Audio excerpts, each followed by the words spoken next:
All right, so welcome to our mini Monday today, elevating your health with a sip of data-driven natural solutions.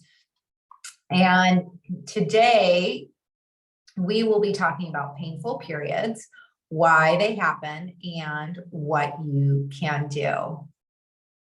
And a little disclaimer here, right? This presentation does not constitute medical advice. It is intended for informational purposes only. It is not a substitute for professional medical advice, diagnosis, or treatment.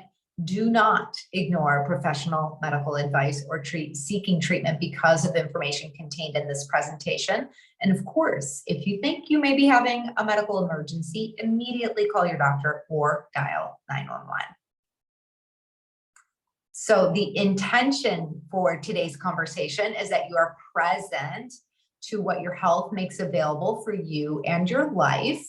You understand 5 common root causes of painful periods. You learn what lab tests would be useful for you.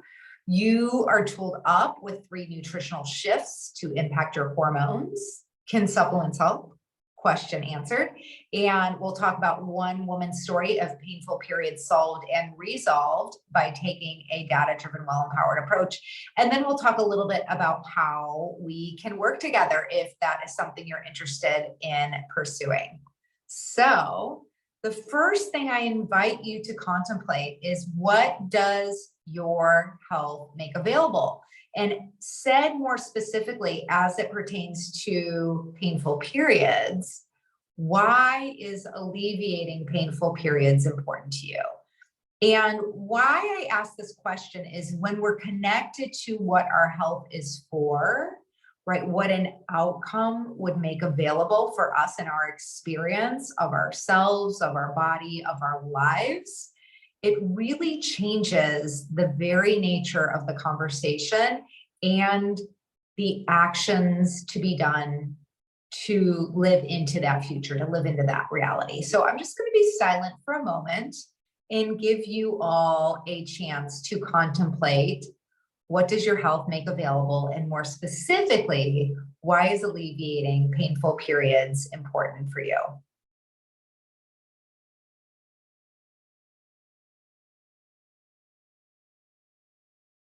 If you do have a pen and a paper or an electronic document open, I do encourage you to take a few notes on this.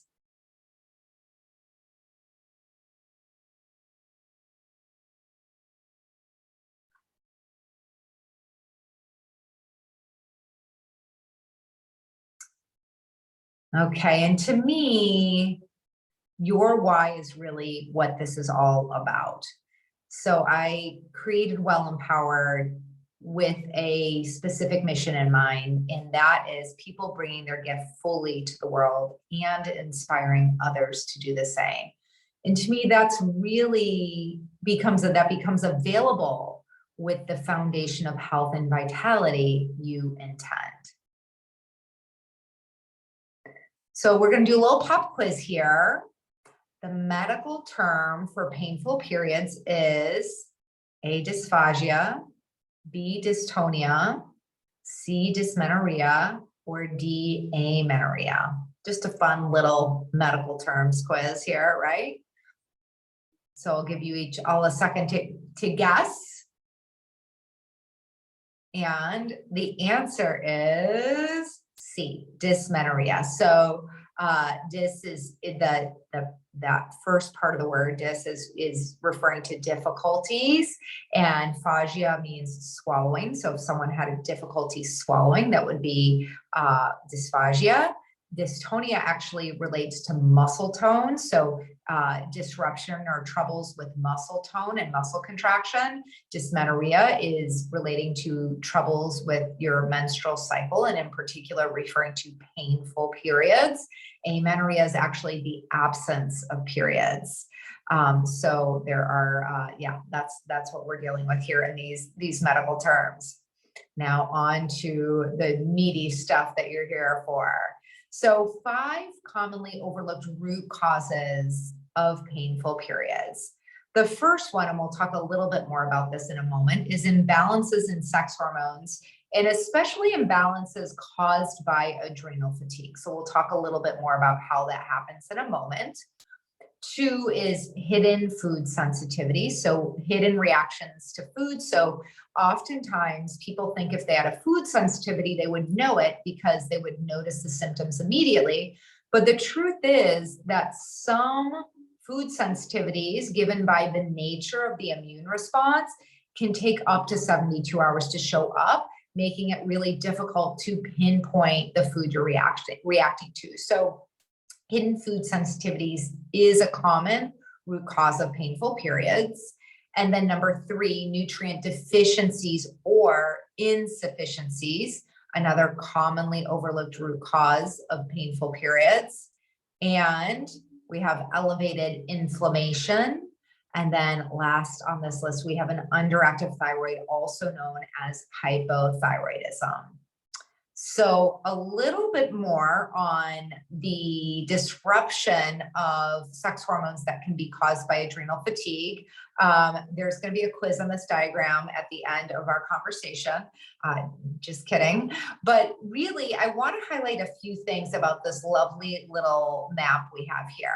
You'll see up here, we have this cholesterol, right? So what you want to know is that all of these hormones that you see on this page are what are called steroid hormones. And so your sex hormones are steroid hormones. Cortisol, our primary stress hormone, is a steroid hormone. And what makes a steroid hormone is that they are fundamentally made of cholesterol. They have what's known as a cholesterol backbone.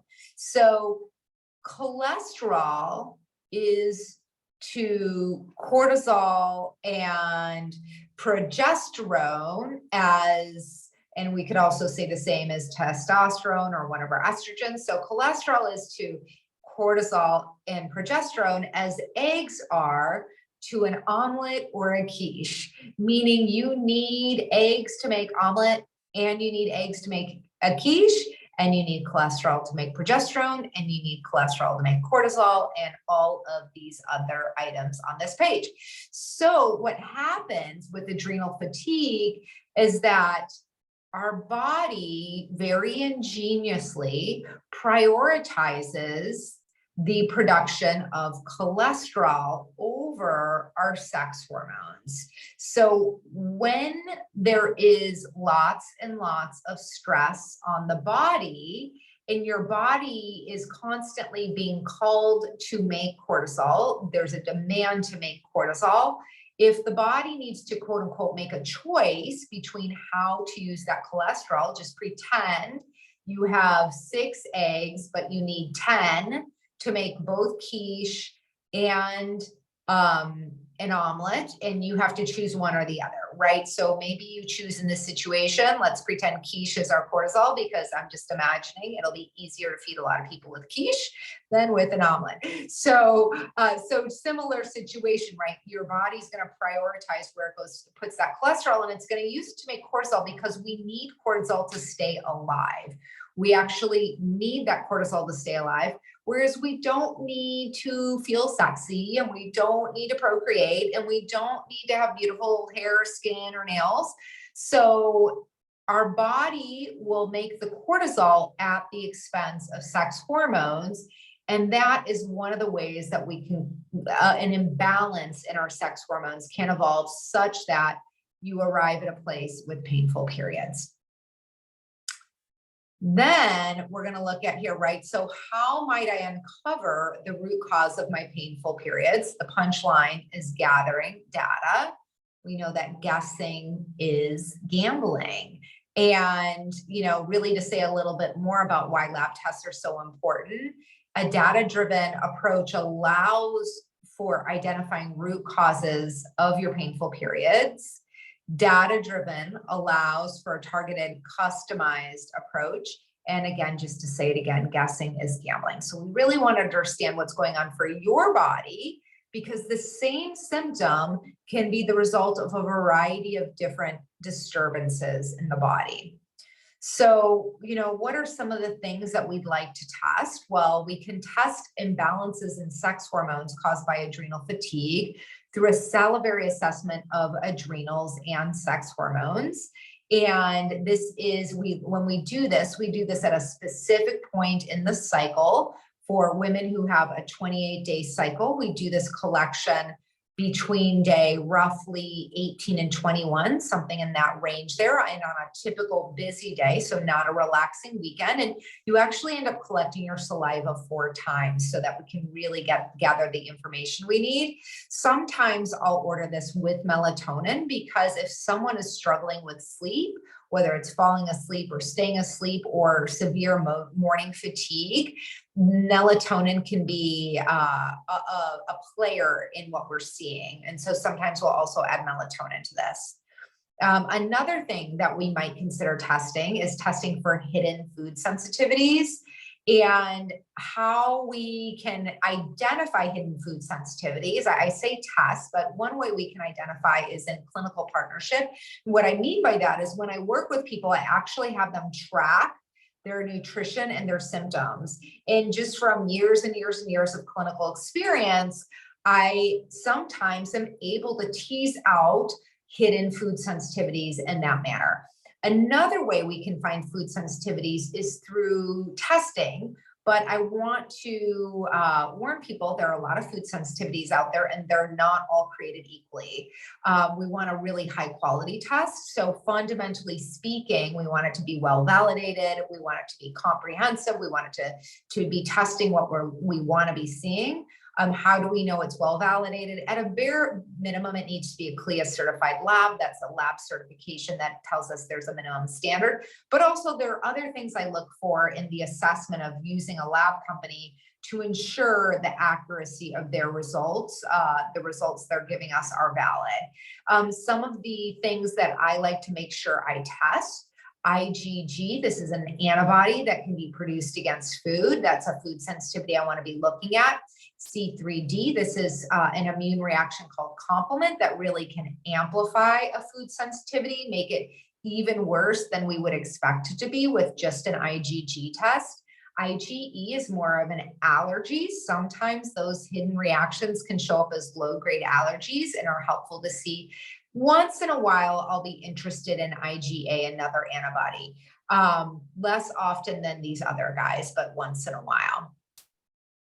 Then we have, okay, what to test in the way of nutrient deficiencies or nutrient insufficiencies. So when it comes to painful periods, these are some of the common players that we see being deficient or insufficient and leading to the pain people are experiencing. So the first one we'll see here is magnesium. I like to test within red blood cells rather than just floating around in your blood. So the RBC means red blood cells. So I'm just providing a really specific test there.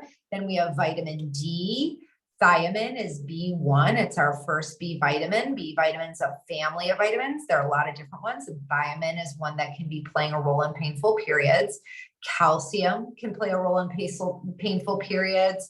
B6, vitamin B12, folate, which is another B vitamin, iron, zinc, omega-3 fatty acids. So as you can see, there are a lot of nutrients that may be playing a role, and it's pretty darn common when I work with someone who's committed to ending their painful periods, that at least, oh my goodness, I'm just going to lowball it and say at least 2 of these are low, but oftentimes many, many more of these are low and really playing a significant role, not just in their symptoms, but also in the way their hormones are metabolized. So this is just another way that hormones can be affected with some of these nutrients as well. Then we have inflammation. We want to look at different markers of inflammation. Sometimes people have symptoms of inflammation, but way more often than not, people don't have any symptoms of inflammation.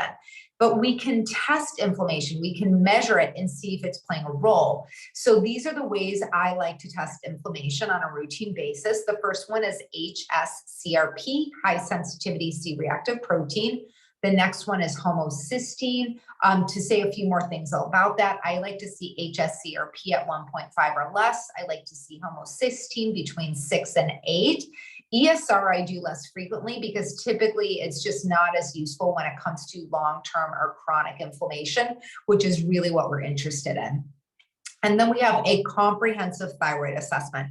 Oftentimes when people go for their annual exam, just this first test will be run, this TSH will be run. But for me, I consider that insufficient to really thoroughly assess the thyroid.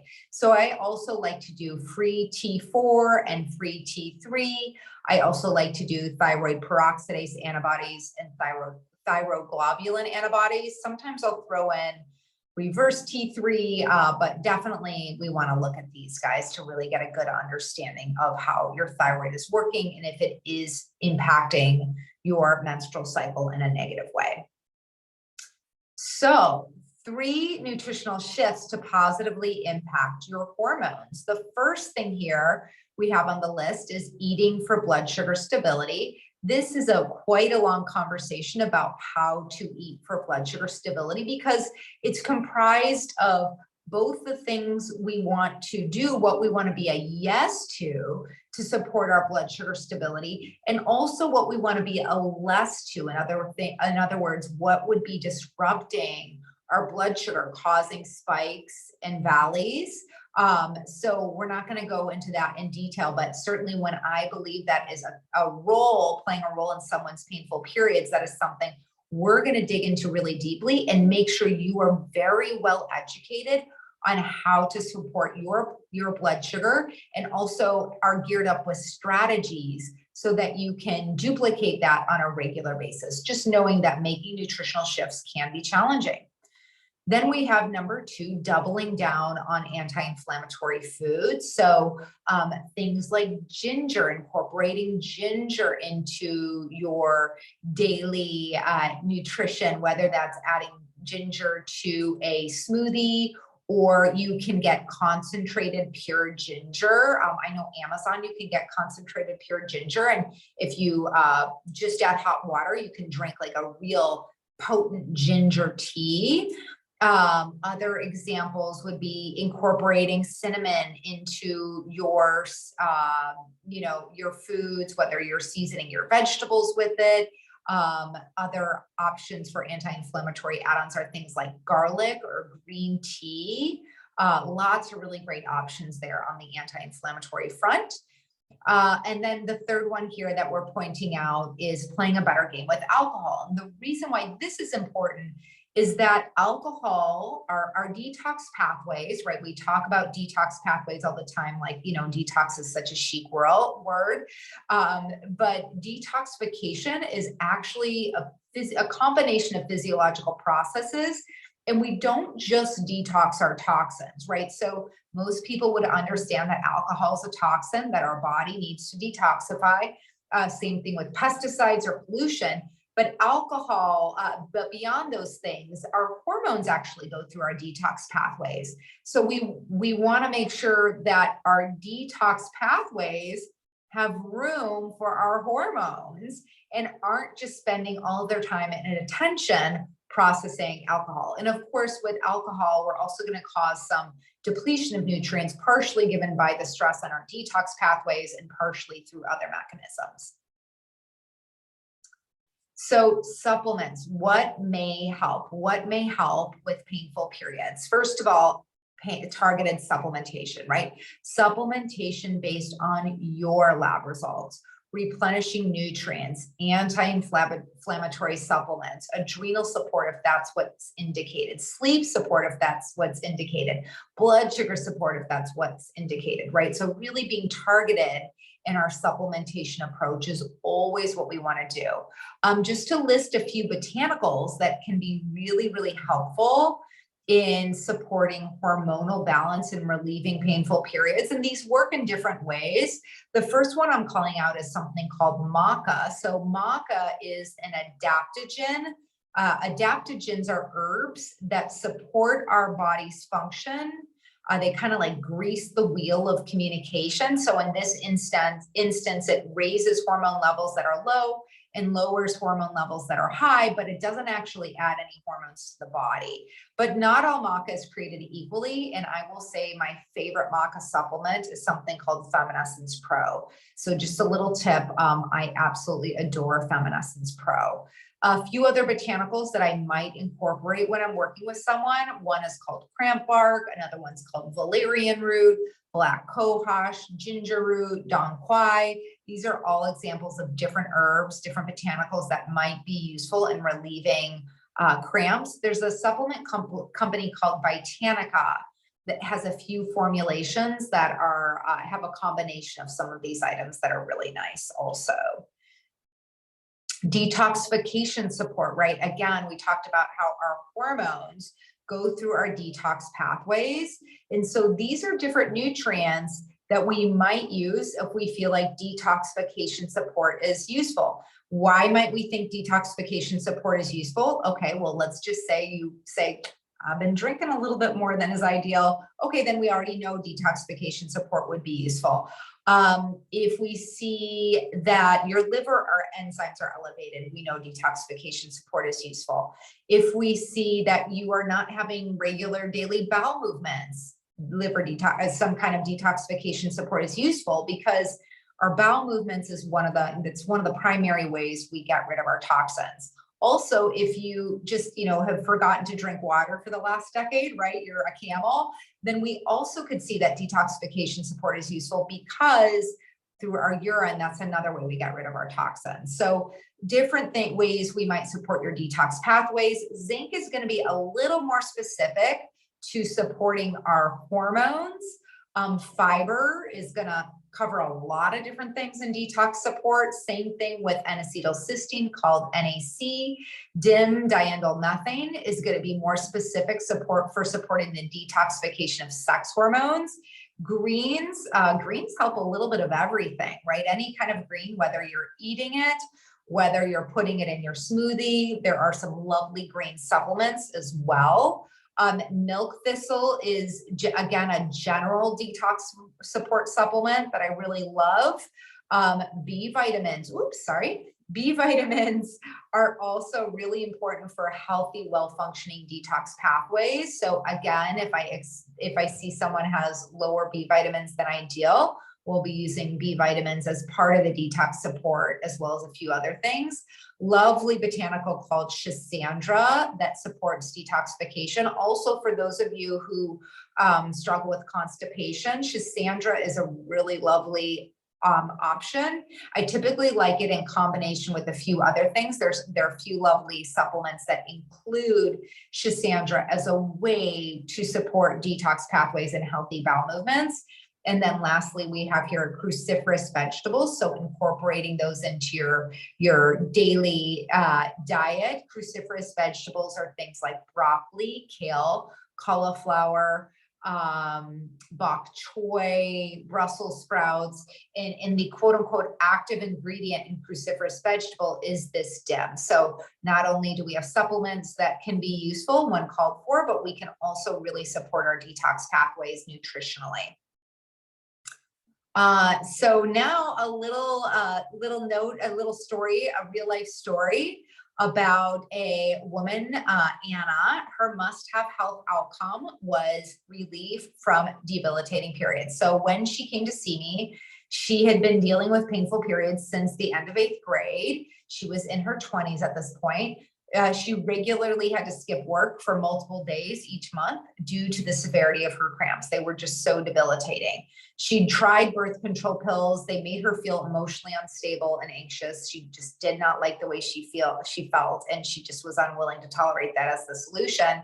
And when she came to see me, she was managing painful periods with 3 ibuprofen and 2 extra strength Tylenol every 2 hours, even in the middle of the night.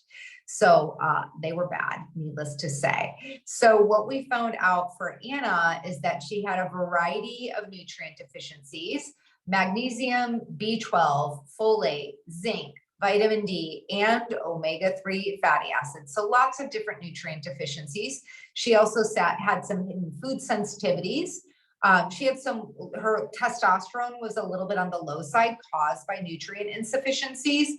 And that actually can play a role. It's not the only way sex hormones can affect periods and whether they're painful or not, but it is one way. And so that was a point of leverage for us also. And then, nutrient insufficiencies were also playing a foundational role in her bedtime anxiety, interfering with quality and quantity of sleep, which is certainly one of the ways that adrenals can be stressed. So for her, we got to work and we, handled all of these different things. And after, move ahead to when all of her symptoms were resolved, she literally said that this was truly life-changing. It is a miracle. Her painful periods are now gone. She no longer misses work or needs, handfuls of ibuprofen and Tylenol. She's now able to exercise when she has her period, which she wasn't able to do before. She's sleeping like a baby, and we completed new labs as we finished working together, and they validated her progress. In other words, her nutrients were being replenished. And of course, the proof was in the pudding. Her month-to-month experience completely changed over time. So, how did we do this? We did this by taking what I call a well-empowered approach. We got the information. We also got very clear on her why, right? We got grounded in what outcomes she was most committed to and why they were so important for her, because, making some of these changes can be challenging, right? It was difficult for her to make some of the nutritional shifts that were required to produce the outcomes she was committed to. But because she was very clear on what it was for, her personal why, she was able to make changes that previously had been really, really challenging for her. And then we also came up with strategies. We got clear on some strategic solutions that made it all accessible for her. And over time, living in the world here of what, why, and how, she produced the outcomes that she was committed to producing. So if you are interested in working together, I invite you to schedule your complimentary remote 30-minute consultation by either texting 312-967-8000 or emailing us at we@WellEmpowered. You can also do it online at wellempowered.com. And with that, after we have a complimentary 30-minute conversation, if you decide, yes, let's do this, let's make this happen together, we start with your health audit, which includes discovery and solutions. So 2 90-minute conversations. We figure out what labs we need to order. We have you complete those labs. And we also, when we meet back together for your solution, you've tracked your symptoms as well as your nutrition between those 2 conversations. And in the solution, we talk about what's going to make the biggest difference for you. In phase 2, this is over the course of months. So moving you from solution to resolution, we're coming up with strategies. We're helping you gather new tools and new learnings so that you are able to master the foundational habits that are required to produce the outcomes that matter most to you. And then ultimately, over time, our goal is to move you to an annual health audit. Now, for some people, that happens more immediately than others, right? For some people, for a variety of reasons, it might move from working together more closely to quarterly, and then biannual, and then ultimately annual. But that is our wish and intention over time. And so if any of this is of interest to you, it would be a pleasure to work with you. It would be a pleasure to support you in producing your must-have health outcomes. And then if we're not already connected on social media, these are the different places you can find me: on Instagram and at Well Empowered, on Facebook at You Well Empowered, and on LinkedIn under my name. So thank you each and all for being here today and for really being curious about how you can support yourself, your health in your body, and how you can take a root cause approach to producing the health outcomes that matter most to you. And to me, this is what it's all about. When your health is handled, you bring your gift fully to this world. You bring fully to this world what only you can. And that is a gift not to be missed. So feel free to reach out if you have any questions or if you're interested in working together. Thank you so much for being here. And if you know of someone who would benefit from this information, please do share it. Have a great rest of your day.